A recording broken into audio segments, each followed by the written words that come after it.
Pemirsa, kita kembali ke belajar Islam dan kita sedang bicara tentang duduk perkara Zionisme. Bung Sahal, Pak Yoas, tadi di segmen pertama misalnya saya menangkap kesan bahwa terlalu menyederhanakan lah kalau kemudian kita membuat semacam pengelompokan antara di satu sisi itu ada Islam, Arab, Palestina, kemudian di sisi lain adalah lawannya, versusnya itu adalah ada Yahudi, Zionisme, Israel dan Kristen dan Barat kira-kira. Itu terlalu sederhana jadinya ya? Ya, yang saya lihat sebenarnya adalah tren agamaisasi konflik Israel-Palestina ya. Dan itu bukan hanya terjadi di kalangan Islam dengan munculnya naiknya pamor Hamas gitu misalnya yang melihat konflik itu sebagai konflik antara Yahudi dengan Islam gitu misalnya. Juga di kalangan Yahudi sendiri terjadi Yahudisasian konflik, terutama setelah kemenangan mereka dalam perang 6 hari pada tahun 67 ketika mereka melihat bahwa rejim pemerintahan Israel mampu mewujudkan apa yang mereka sebut sebagai Israel Raya, the Greater Israel, karena mampu mencaplok sejumlah tanah-tanah suci bagi orang Yahudi. Jadi ini sesuatu yang juga tren saya kira 20 tahun terakhir ya.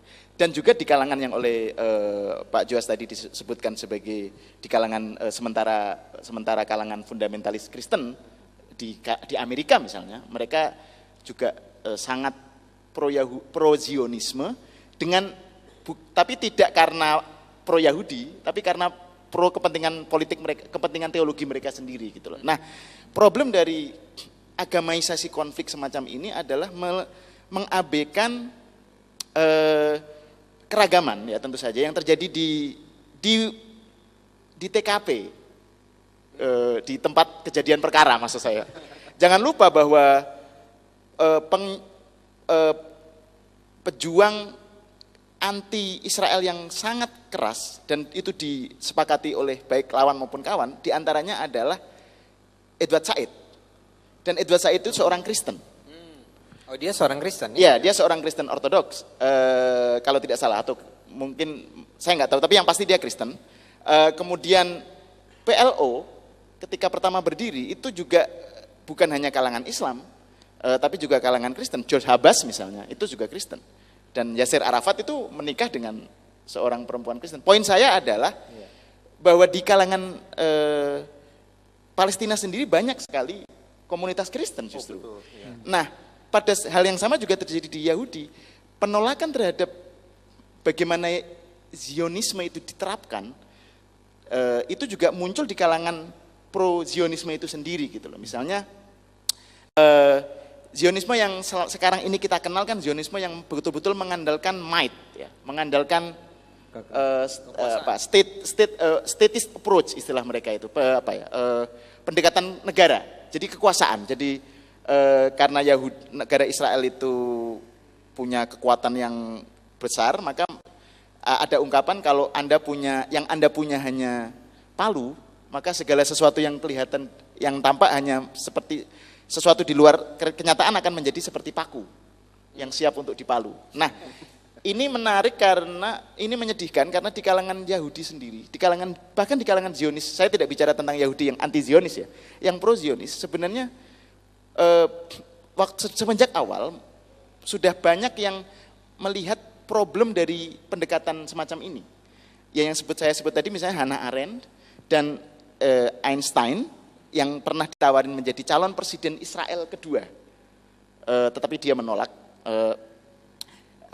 Itu mereka punya gagasan waktu itu untuk mendirikan semacam Brit Shalom, aliansi perdamaian yang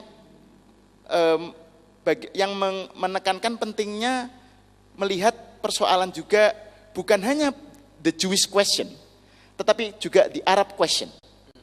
Jadi jangan sampai kata mereka cara untuk menyelesaikan problem Yahudi di Eropa itu membebani orang Arab di Palestina yang tidak tahu apa-apa dengan soal antisemitisme di Eropa gitu. Itu nggak ada urusan dengan mereka gitu loh. Kok tiba-tiba mereka harus menanggung beban sejarah penderitaan orang Yahudi di Eropa gitu. Jadi mereka ini kelompok Brit Shalom ini salah satunya yang lain, aktivisnya yang lain adalah Judah Magnes, pendiri Hebrew University di Yerusalem.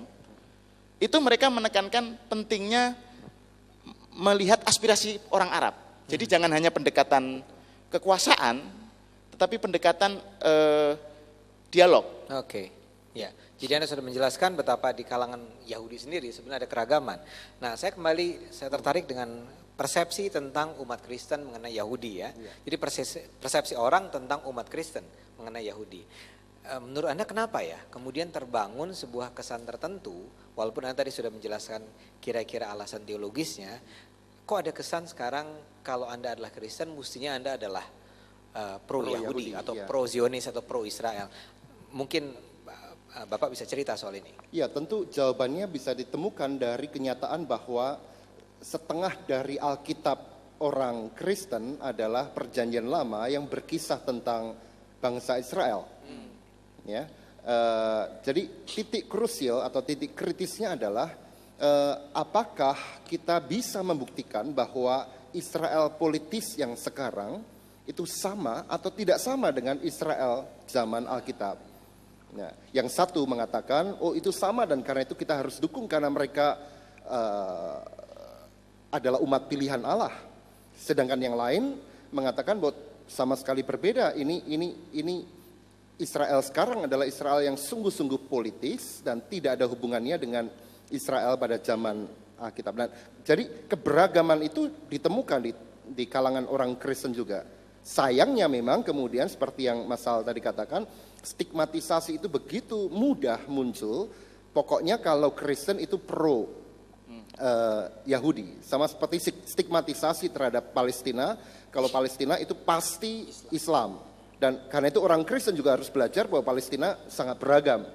Misalnya beberapa tahun yang terakhir ini muncul sebuah dokumen yang sangat penting dari kalangan gereja-gereja di Palestina yang disebut dokumen Kairos Palestine. Yang ditandatangan Kairos itu kata Yunani yang artinya momen Palestina, yang ingin menegaskan sikap orang-orang Kristen Palestina untuk menolak orang-orang Kristen yang pro pada Israel. Jadi gereja-gereja di sana tertekan, tertindas oleh orang Israel yang didukung oleh orang-orang Kristen fundamentalis, khususnya di Amerika Serikat begitu. Bayangkan bahwa misalnya di Bethlehem itu sekarang baik Kristen maupun Islam, orang-orang Palestina di sana itu dikepung oleh tembok yang luar biasa tinggi. Itu penjara terbesar di dunia. Dan orang Kristen mendukung itu, bahkan membiayai itu dengan anggapan bahwa yang di dalamnya adalah orang Islam. Salah, karena yang di dalamnya juga adalah orang-orang Kristen juga, begitu. Tapi pandangan Anda pribadi jadinya bagaimana, Pak? Pandangan saya pribadi terhadap anti-Sionisme adalah anti-Sionisme. Double anti. Tanpa mau terjerumus ke dalam pro-Sionisme. Jadi saya menolak sikap anti-Sionisme sebagai sebuah sikap yang menolak kehadiran sesama. Demikian juga saya bersikap anti Palestina tanpa kemudian dengan mudah berarti pro Palestina gitu. Jadi mohon maaf untuk ungkapan yang mungkin double negatif ini, kalau mau dibuat lebih positif maka itu berarti saya pro pada persahabatan, perdamaian dan keadilan. Dan itu tidak ada urusannya dengan apa agama yang harus kita bela begitu. Urusannya adalah siapa manusia yang sedang menderita. Dan kali ini ya orang Palestina. Kalaupun orang Israel kemudian tertindas dan dibunuhi, diteror gitu ya, betul. Tetap ada persoalan di situ. Betul. Oke, ini pembicaraan ini sangat penting dan mudah-mudahan bisa diikuti terus oleh para penonton belajar Islam di rumah. Tapi untuk sementara kita memang harus istirahat sebentar saja karena kita harus jeda. Jadi para penonton Islam belajar Islam jangan kemana-mana karena belajar Islam akan segera kembali sesudah yang satu ini.